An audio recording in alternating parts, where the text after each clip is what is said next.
What is luck? Do you have to be lucky to succeed in the land business? Well, it certainly doesn't hurt. Luck, though, happens more reliably when you set yourself up to be lucky. In today's episode of the Land.MBA Podcast, we're speaking with Trevor Hartsock, who purchased, well, I won't say how many hundreds of properties in one single deal.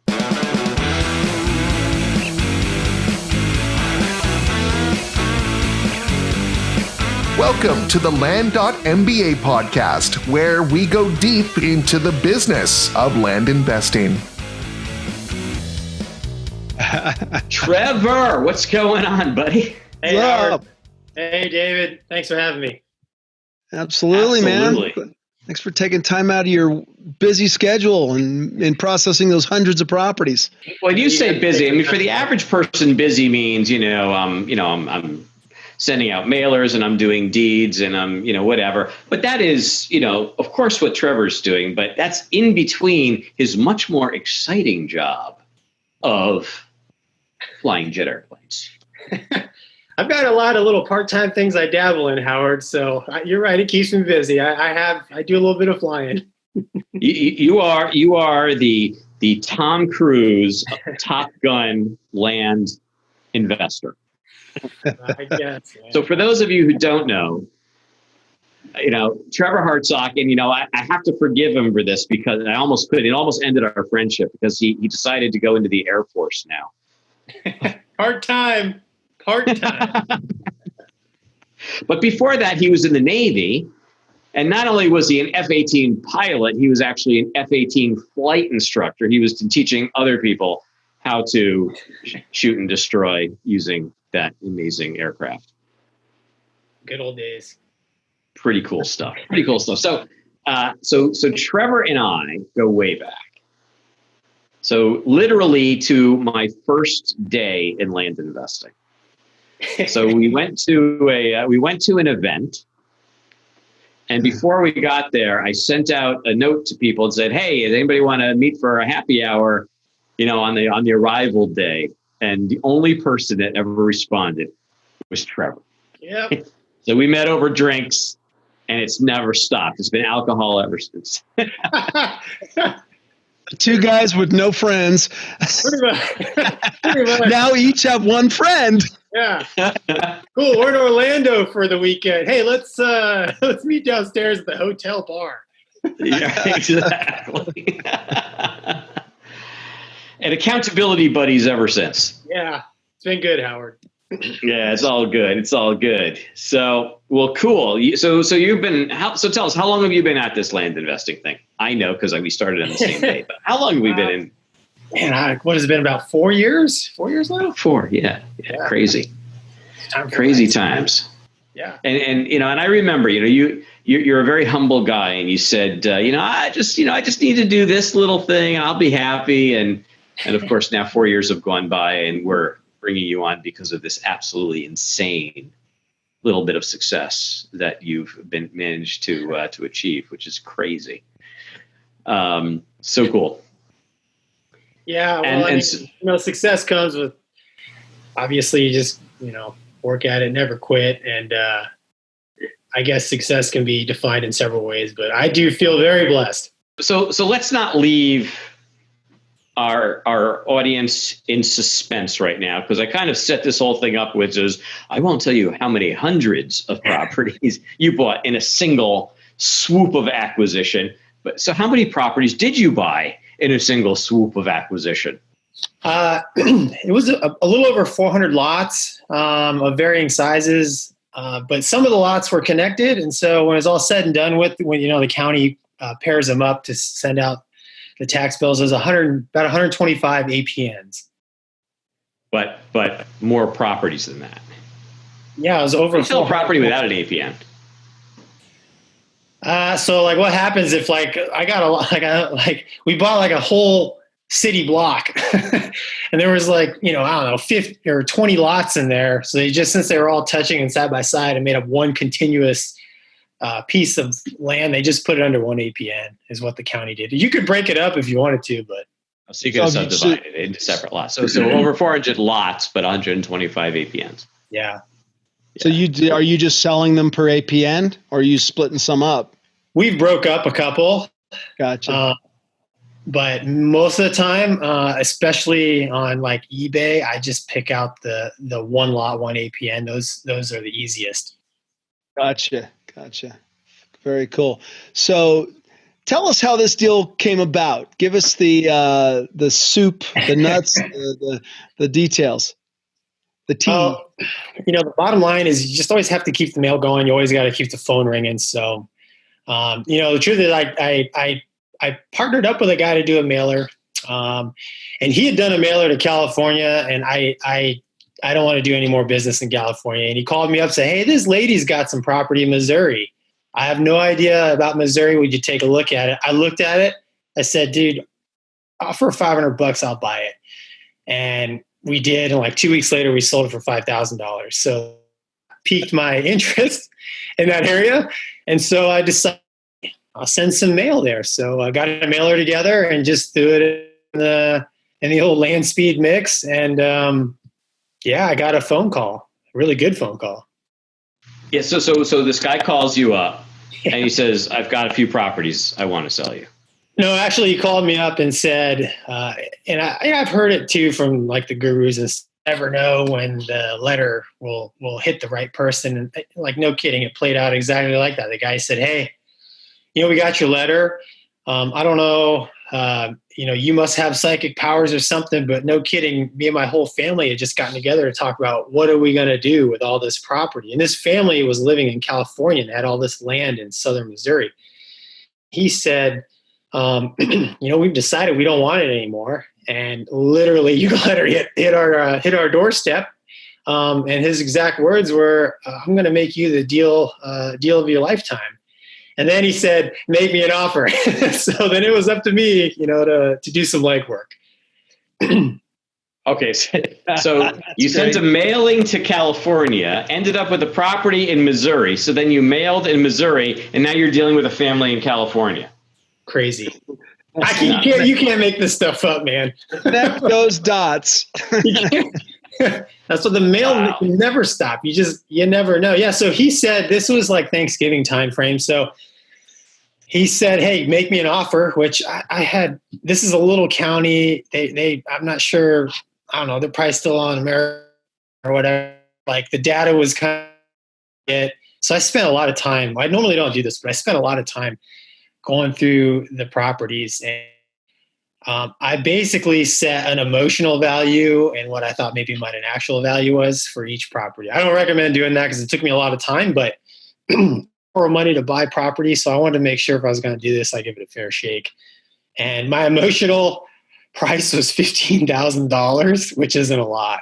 And I was like, well, I'm going to call the guy and tell him he's probably going to tell me to pack sand, and I'll be on my merry way. Get on with eating turkey.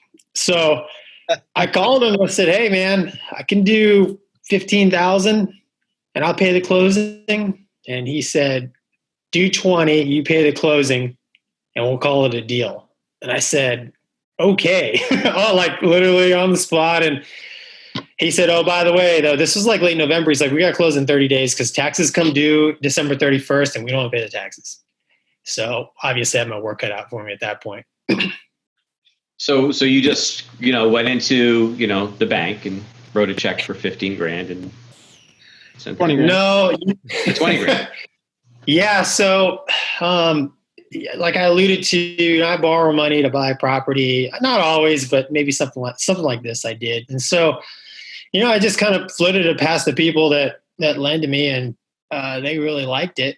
And I mean, he wanted 10,000 in escrow, like within 5 days or something. I got that also. Basically, we raised the money, we got the escrow, we formed an LLC because we put all the properties in one LLC, got the bank account going, and closed it with title company, a local title company with, the full meal deal, title search, the whole 9 yards. We did it in about 30 days, and it was pretty sporty. high speed, low drag. Oh man, yeah, I'm getting too old for high speed, man. I need medium speed. That's a lot of work.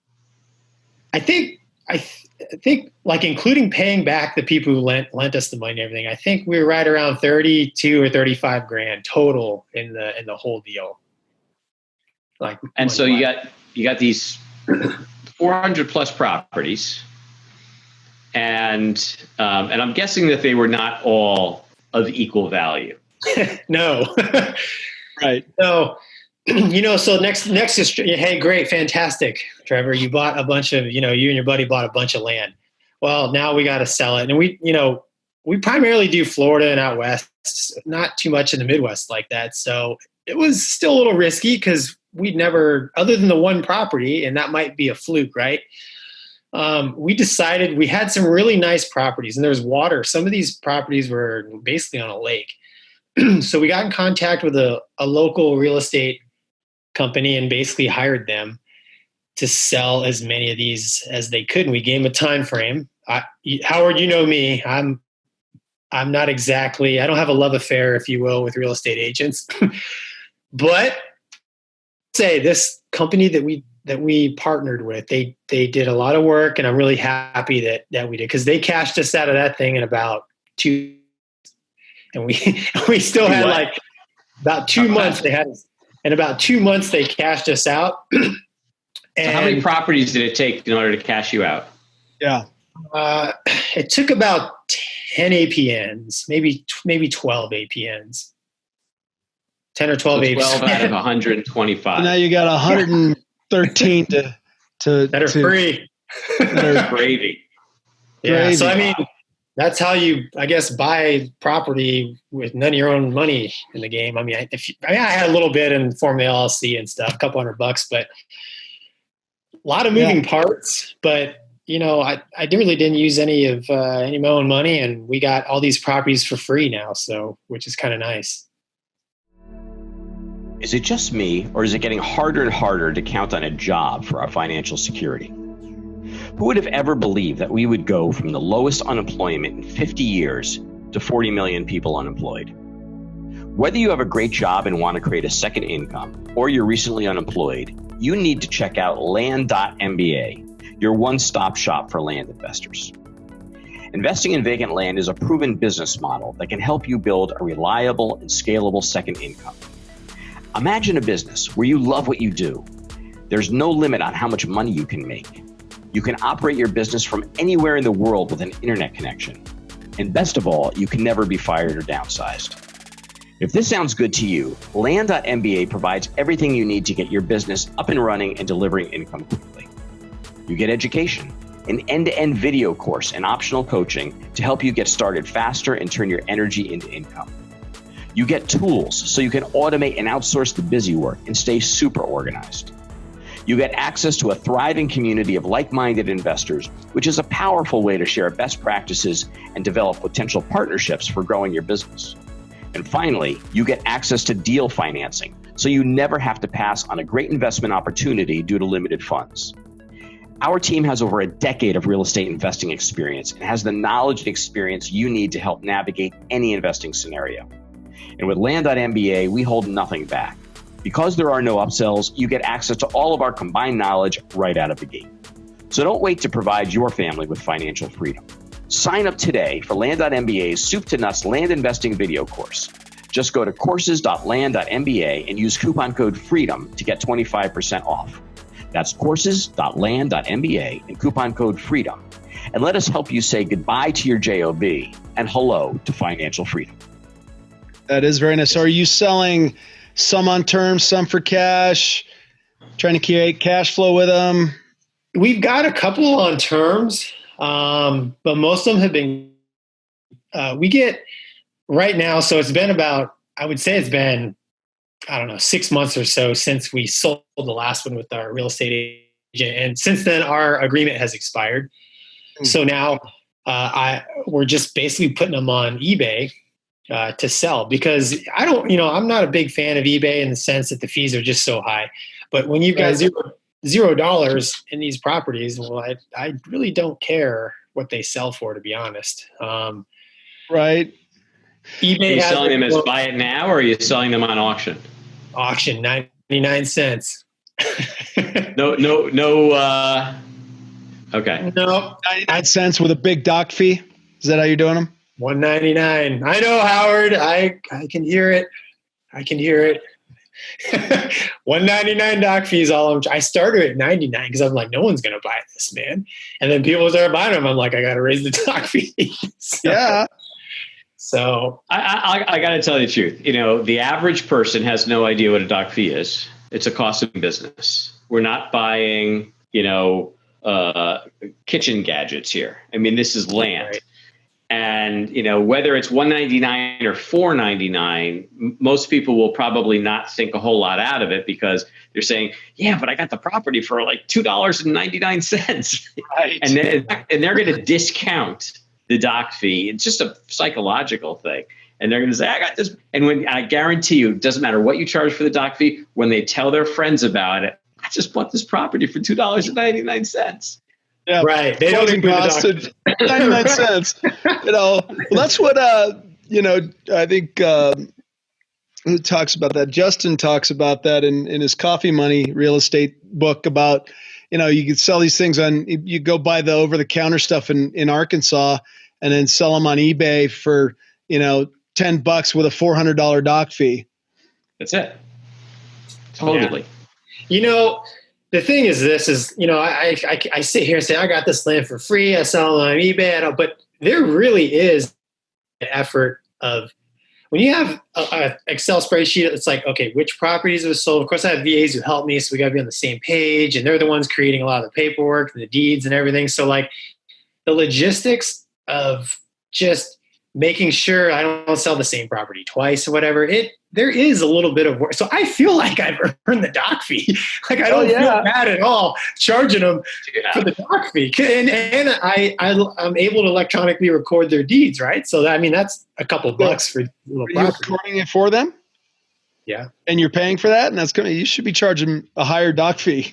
Dave, you and Howard, man. What? Making a profit ain't a crime. No, I know. We were starting this whole thing about what is luck, and and it was all going to be about luck. But I think where we're going to end up is like, can you really have a successful business being a nice guy? Yes. Yes, because you know what? That family out there in California, they did. I mean, like, we earned their trust. I mean, right away. I mean, because I get letters all the time from properties that I own, and I call every single letter that I get because I want to talk to that investor, whatever. Yeah. We might do a deal together or whatever, but nobody ever answers. Nobody returns my messages I leave. So, this guy was thrilled that, like, somebody picked up the phone. He was thrilled that, no kidding, we corresponded with him like we told him. We earned his trust, and we're just nice to I don't know. I don't know. We're just trying to be just nice, normal people to him, just trying to fix a problem, right? I think it's a balance, man.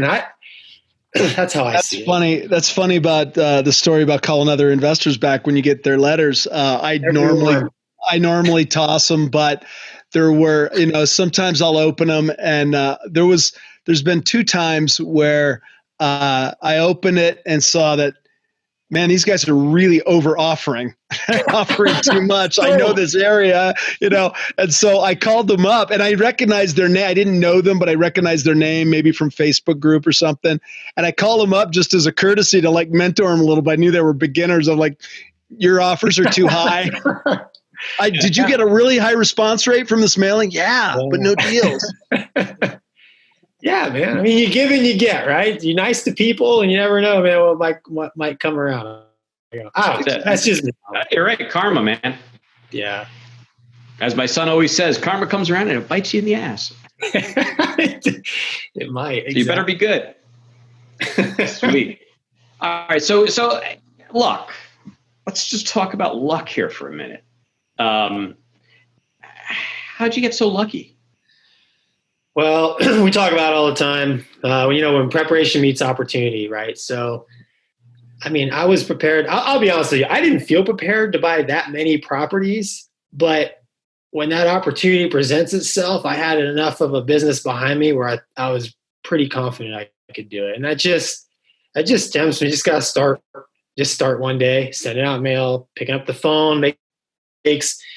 I make mistakes all the time. I'm sure I might have screwed up a sale today that I'm a little bit irritated about. You live and you learn, right? Yeah, absolutely. I always say that, if you put yourself out there, it's amazing. The world will kind of conspire to help you. If you're out there and people know about you, somebody might come to you with an opportunity. And the question is, have you positioned yourself to take advantage of that opportunity when it happens? Because we never know when it's going to happen. And, you had already established a set of investors that trusted you and were willing to invest with you. You had a process in place of how to take that money so that you would be able to act if an opportunity presented itself. You had enough experience at this point to figure out how to analyze that many properties and come up with some kind of price to offer the guy, the experience on how to negotiate with them. So you had already laid quite the foundation for success. Yeah, if that would have been my first mailer, no way. I would not have been able. I think back on actually calls that I got when I was just starting, and I'm like, if I could just get those now, because I'm better now, right? It's like anything in life. You just keep raising your game, kind of like we're talking about. But there's a couple of great lessons that I take away from that, Trevor. And one is, if you are beginning and you get that kind of an opportunity dropped in your lap, A, you got to know who you can call. Yep. Or B, that also points to why it's, the benefits of having a coach or a mentor. Yep. I look at that also as, you see a lot of people that get in and they're new and maybe the first couple of mailers doesn't go so well and they quit, right.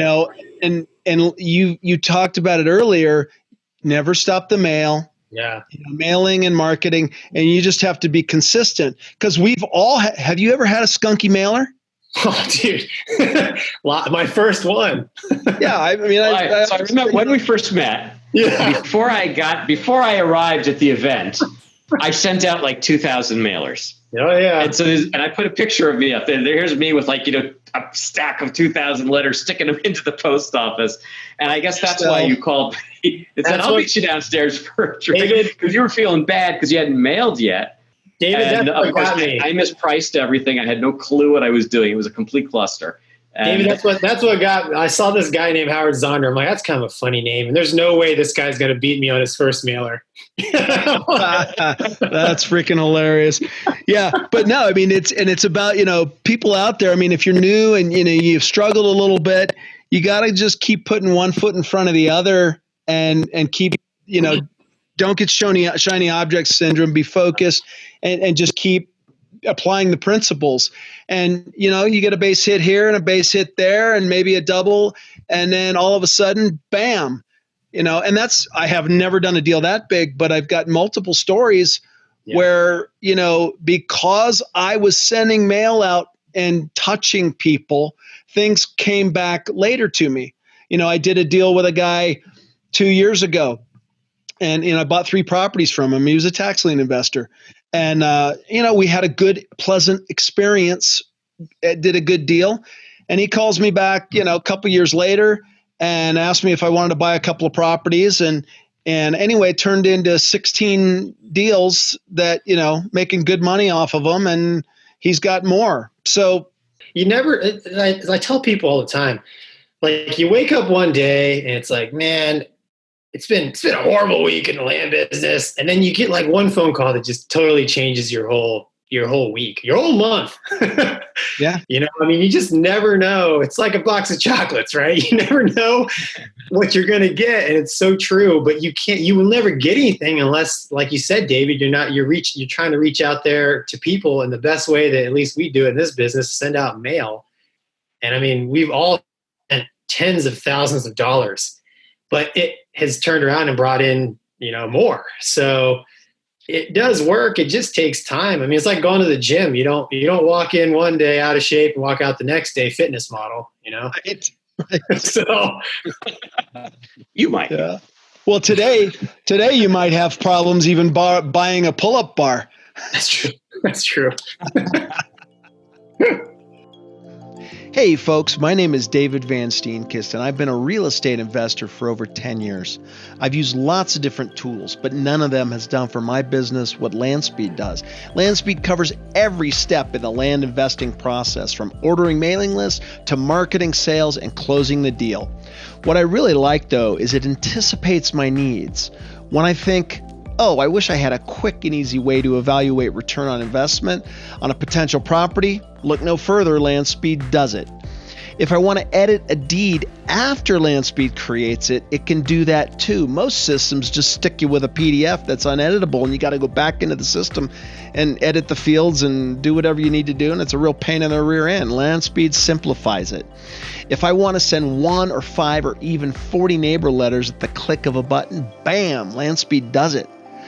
But even with all that inherent capability, you get access to LandSpeed Community, you get weekly mastermind calls, and you get the best mailing rates in the business with no volume commitment, which is freaking awesome. Because if I just want to pop one contract to somebody, I don't have to pay $1.50. I still pay the bargain basement rate.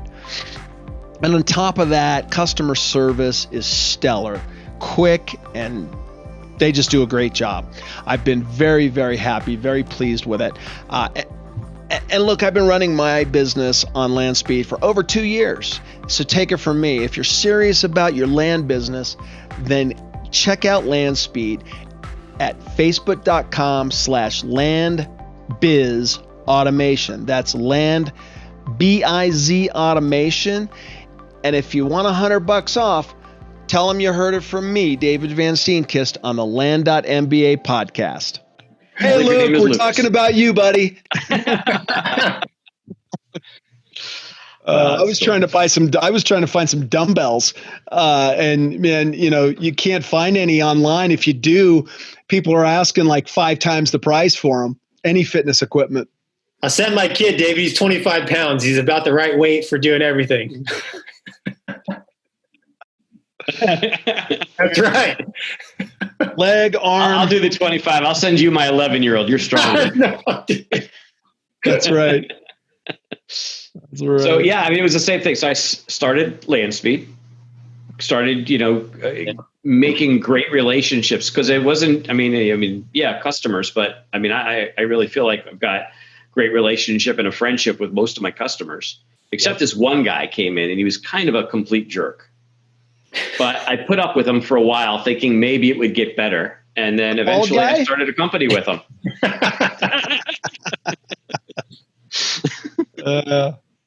I grow on people. Not in a good way sometimes. They just can't get rid of me. I guess the last thing, just, for you, Trevor, is that, when we started, we really did have this whole accountability partner thing going. Oh, yeah. And we were, it's not like, we started and it was like massive success out the gate. We didn't know what we didn't know. We were having to figure it out. And, we spoke probably every single day. Yeah. And it would be like, all right, what are you doing today? What am I doing today? All right, when are we going to get this mailing out? And, if we were having a down moment because it just wasn't happening, we picked each other up. And, and we shared our knowledge and our information and our experience in it. Honestly, I'm not sure I would have stuck with the business if it hadn't been for that. Oh, likewise, man. It's just like being a Marine. You never storm the gates solo. That's suicide, right? You never, if you're flying a fighter jet, if you're off on the attack by yourself, you're going to die. Right. So like it really helps to have an accountability partner, or even somebody who's just doing the business with you, even at your level, because it keeps you going, because they're asking you questions, and it keeps your mind focused on, all right, I know he's going to, so I got to do this thing, it it really helps. I mean, it's almost a team effort. You can even be mailing totally different counties and running two separate businesses, but it always felt like a team effort. There at the beginning, and even now, because I use LandSpeed and stuff, and anybody I do a land deal with, it is a team effort, right? Because we're all trying to monetize people's problems. I mean, that's essentially what we're doing. The other thing that you said to me over time, and I know you say this with a bit of a joke, but I know you were also and I've come to learn that it was truly wisdom. What you said is, you said, I've come to learn in my business that if I want things to happen, I need to get the hell out of the way. Yeah, yeah, that's true. Tell us what that's all about. Well, it just seemed like every time I made it, it's kind of like, if you're an athlete or something, you kind of plateau. It's like, okay, I need to change something to go to the next level. So I'm going to ramp my mailers up. And then you get a flood of calls, and then I'm the one taking the calls. And I can only take so many calls a day, right? And I always found that every time I tried to take things to the next level, I'm one who is actually the anchor on the whole process. If I just hired out, or if I just even had the VAs that I currently have, if I just task shed some of the stuff to them, it would be so much better. Actually, every single thing I pass on to somebody to do that I pay them to do, they do it because that's their job.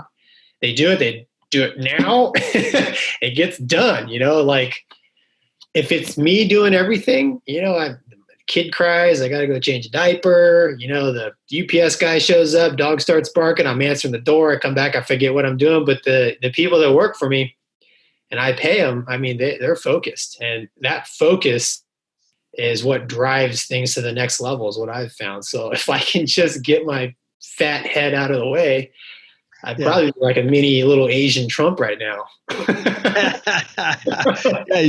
It's called don't be the bottleneck, It's so hard though. Yeah, sometimes it is, and it's a process. We have to learn just as well as the people that work for us have to learn, and we have to teach them. Yep. And it's some things are easier for us to outsource, just mentally to let go of, and some people have an easier time outsourcing than others. I think the biggest thing to learn with outsourcing, and I don't want to get totally off the subject, but it's always a great topic because it's one of the key ingredients for scaling. And that's kind of what Land.MBA is about, is helping people scale their business. And, letting go is sometimes that big problem. People think, they have this, nobody will do it as good as I do it. And so many times, A, they're wrong, but B, it may be sometimes we're too particular about certain things, and they don't need to be, this is good enough. But also what we'll find is when we give it away and somebody else can just focus on that, they'll actually do a better job than us. In fact, I would say most of the time, they do a better job than us. Yeah. So when Howard and I first started, it was we just created 24/7 jobs, for ourselves. And then, now I test shed a lot of things. There's some things that I haven't yet, which I should. There's always room for improvement in any business. But, you find if I was too busy to take that call from those people in California about those Missouri lots, maybe they would just call the next guy. You have to make yourself available for the things that are important in the business, which is county research, and just the mailing is pretty automated, but I spend a little extra time on getting the list data right. Cause that's the stuff that's going out, right? Touching the people, if you will. Yeah. And I think that's hard to outsource. Yeah. The better the mailers are, just everything else, everything else can pretty much be outsourced. Marketing is pretty outsourced. I try to run as many deals as I can through closing companies and stuff. I try to outsource a lot of that. I get a lot of help with phone calls. I really don't take many calls anymore, and that has freed me up to explore other markets and just a whole lot of other things that make the business better, to be honest. Yeah. I think that's our tagline at Land.MBA: think big, start small, and scale fast. And the scale fast is the exciting part. That's where it all matters. But to start small and to scale fast are two really different skill sets. Starting small is we own the operations. We're still kind of doing it ourselves. Maybe we're starting to outsource some stuff, but we're very involved in the supervision of all of that. And then all of a sudden, when you get to that point where, okay, I actually have organizationally figured out how to outsource these things or delegate these things. And then you think, okay, well, now what am I going to do to scale? And I think that's the thing that, I always was inspired when I would listen to you, because, you said, we were both sitting there at the same point. You're like, no, I just took on a bunch of investors. I'm not funding my own deals anymore. Well, that one decision is a huge decision, and it's a really uncomfortable decision for a lot of people. Oh, it was for me. And it's uncomfortable, one, because now in a way you're kind of answering to them, because they're giving you money. You have to show that you did good with it, and so there's a lot of pressure on you to deliver. Two, there's an accountability factor, so it's almost like working for somebody, because they want to know how their money's working for them. Yeah. And three is the entire operational aspect of how do I do that? What's the structure of the relationship? How do I do the contracts that are associated with it? How do we manage that and make sure everybody gets what they're supposed to get at the end? And, at the time when you started that, you had really never done that before, had you? No, none of that stuff. I don't know, really easy for me to, relate to military training, but, you get all this, I just think of all the steps I've done to get the business to where it's at now is basically just training for the next big deal that comes. Because if you haven't had those experiences and you don't have those processes and things in place, you can't, you're like, you're dead in the water. You're not ready when the opportunity hits. That's right. Absolutely. So, and that's, people, I talk, family and stuff back home, they'll ask me about some of these deals I'm doing. I talk to them and they're just kind of wide-eyed, like, how are you doing all this stuff? And to me now it's not a big deal, doing the zero down, real estate, because I use options and simul closing and stuff like that. Yep. And when I first started doing it, I was really nervous, but now it's my preferred method, because I know how to shuffle the paper. I know what to say for the most part. I found the right doing it too. Yeah, and you find the right title company, and it just kind of works, I don't know. Trevor, have you ever found a title company that will close A to C? Yeah, that's without any transactional simultaneous close. Yeah, there's a double. It's still ABC, right? No, so the double close is ABC. The simul close is A to C. Okay, so you have found people that'll do A to C. It'd be interesting to see if title companies make a little shift with the downward market now. I think we should just for the benefit of whoever may be listening, we should explain these topics a little bit more. Yeah, okay. So what is the difference between A to B to C and A to C? Well, if you're going to do what's referred to as a double close, you actually take possession of the property for a couple minutes, if you will. So there's two closings. Let's say the closing cost is $1,000. We're going to pay the closing cost twice. Once to put the property into your name or your company's name, and then once for you to sell it to the end buyer. So that's two closings. A simul close happens when basically you just assign your purchase agreement to the end buyer. So you collect what's called an assignment fee in between. So you never actually take possession of the property. So it's awesome because, number one, you don't need to bring any money to the table. And then number two, you're never on the chain of title. So there's no record of you ever owning it because you never did own it. You basically were going to buy it, found somebody who wanted it for more money and just said, okay, and assigned your contract to them for the difference. Gotcha. So if you were to assign a purchase agreement, you would probably need on that purchase agreement a long enough time to close, to find the buyer, so that you can assign the purchase agreement. I mean, if it was if you're trying to close in 2 weeks, unless you already had a group of people that were standing by, maybe you'd actually have to take possession of the property. That's a good question. The way I handle that is I actually will get a property on an option to buy. An option to buy. So I get a property option to buy, which could, I've had them on for like a year, Right. So that I get one on an option to buy. I market. I find an end buyer. I go to exercise my option, which is a purchase agreement. That's assignable. And I send and I make a purchase agreement with the end buyer. I send both purchase agreements to my title company, and they simul-close it. Yep. Now, do you record a memorandum of option with the county? No. Yeah. I'm not an attorney or a lawyer. I'm just an opportunity seeker. It's an important topic because you can get burned on it especially if it's a good property, valuable property, because there's nothing to prevent anybody from going. The option agreement's not all that enforceable, and if it's not recorded, then somebody can go around you if they want the property and they dig on it and do. So if you record a memorandum, you don't want to record the actual option agreement because then the person trying to go around you can see the price and all the details. The memorandum of option just basically gives the basics that somebody's got this property under contract and for a certain amount of time. And so that it clouds the title at least until the option expires. But if you can't sell it till it expires, you really don't care anyway. Yeah, I've only ever had one experience where I found a buyer for a property. I went back to exercise the option, and the lady said, "Sorry, I already sold it."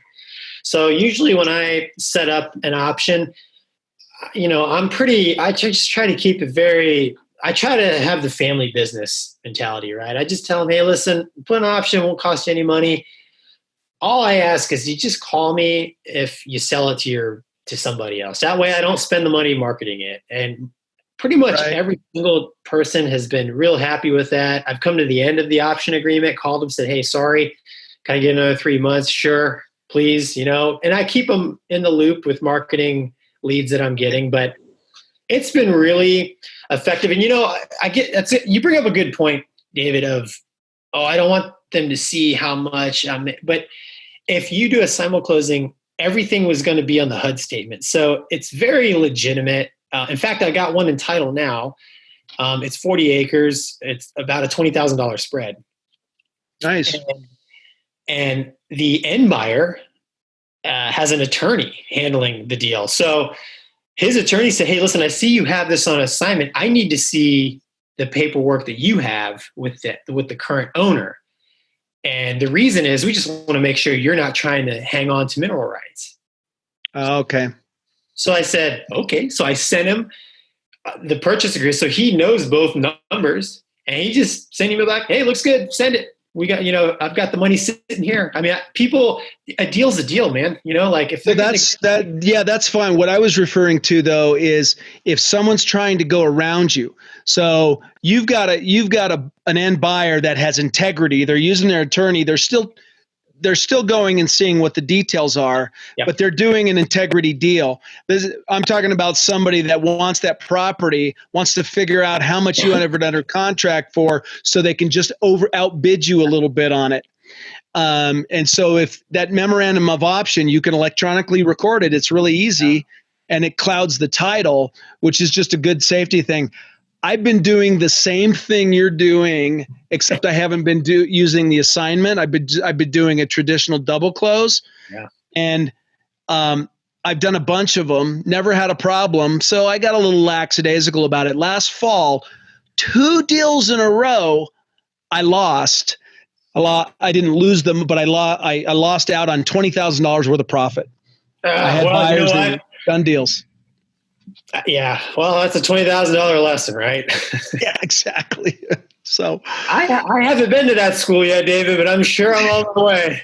It'll piss you off real good. I know. Okay, I'll take a lesson from you. I'll look at it. Well, this has been a good mastermind. Yeah, indeed. And what's the important word on an option agreement? Exclusive. Yeah. Exclusive. It's got to say exclusive.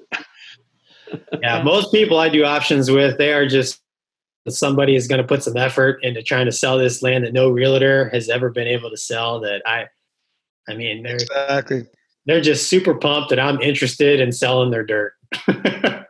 I had one of those deals where I had 2 properties under contract with the seller, and I don't remember the numbers, but I had an offer that was a little bit less than I'd love, but it was still a good offer. And I went back to him and I said, and I'd only had it for like 30 days under contract. I said, hey, I've got a buyer. They're offering me a little bit less. And I know I have it, agreed to pay you. I think I was paying them $6,000 per property. I said, they won't pay enough to justify that. If you can go 4,500, yep, I get the deal done today. And they went for it. So just squeezed a little more profit out of it. Yeah. Everything's a negotiation. That's right. It all started, right, Dave, with just sending out a piece of mail. That's right. Exactly. Exactly. So I think we're just about out of time. Any parting thoughts that you wanna end us with, Trevor? Same, right? Keep your head down, keep moving forward. You're guaranteed. My entire life, if you quit, for sure you lose. Never quit, you might lose, right? So, I'll take a chance and just keep plugging away, because I know if I quit, it's guaranteed you're not going to make it. So, I love the land business. I don't know, it's grown on me a lot. I like talking with people, getting deals done. And it's talking with you guys. It's just very interesting. It's a different way to make a living and to make money and solve people's problems. And I like it. And I'll add one more thing: a great way to make friends. Exactly. Some of my best friends are in this business. Exactly. So like Trevor, you're like, all right, Dave. Well, I was going to say like Trevor too. So, David, there's a circle around Howard. I'm not sure you're actually in it. Circle of trust. That's Cone right. of silence. Well, hey, exactly. thanks for taking the time, Trevor. We really appreciate having you on the show, and keep up the great work. And let's talk again soon. Sounds like a plan. Appreciate it. Thanks, guys. All right, dude. Peace out. We hope you enjoyed this episode, had a bit of fun, and walked away with some actionable insights that you can apply to your business. Dave and I have got some great content and interviews planned, so don't forget to rate and review, and of course subscribe to this podcast on iTunes, Google Play, Stitcher, or wherever you get your podcasts. If we mention any interesting links or tools, you'll find them in the show notes. To learn more about Land.MBA, visit our website at, wait for it, Land.MBA. See you next time on the Land.MBA Podcast.